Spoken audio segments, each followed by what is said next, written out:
সবার কাছে আমাদের আকুল আবেদন, আমাদের জীবন, ধর্ম, রাষ্ট্র, গণতন্ত্র সব ধ্বংস হয়ে যাচ্ছে। এই যে সিলেটে আল্লাহ তাআলার নিদর্শন, সাদা পাথর, ভোলাগঞ্জে এভাবে মানে সব লুটপাট হয়ে যাচ্ছে। এই সরকার জানমাল রক্ষা করতে পারছে না, সহ-সম্পদ রাষ্ট্র রক্ষা করতে পারছে না, চুরি দুর্নীতি হচ্ছে এবং স্বৈর রাজনীতিকে প্রশ্রয় দিচ্ছে, ধর্মের নামে ধর্ম ধ্বংসাত্মক অধর্ম উগ্রবাদী রাজনীতিকে প্রশ্রয় দিচ্ছে, জননিরাপত্তা নাই।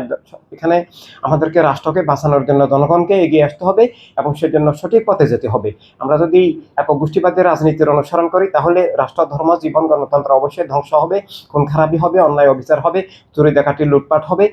তাই আমরা জনগণকে অবশ্যই সব মানুষের অধিকার ভিত্তিক, সব মানুষের নিরাপত্তা ভিত্তিক, সব মানুষের স্বাধীনতা ভিত্তিক, সব মানুষের মালিকানা ভিত্তিক, সব মানুষের রুটি রুজি ভিত্তিক যে আমাদের প্রিয় নবী রাহমাতুল্লিল আলামিন সাল্লাল্লাহু আলাইহি ওয়াসাল্লামের দেওয়া মানবতার রাষ্ট্রের লক্ষ্যে, মানবতার রাজনীতির ধারায় আমরা যদি ঐক্যবদ্ধ হই তাহলে আমাদের জীবন, ধর্ম, রাষ্ট্র, গণতন্ত্র, অধিকার, স্বাধীনতা, রুটি রুজি সব রক্ষা হবে।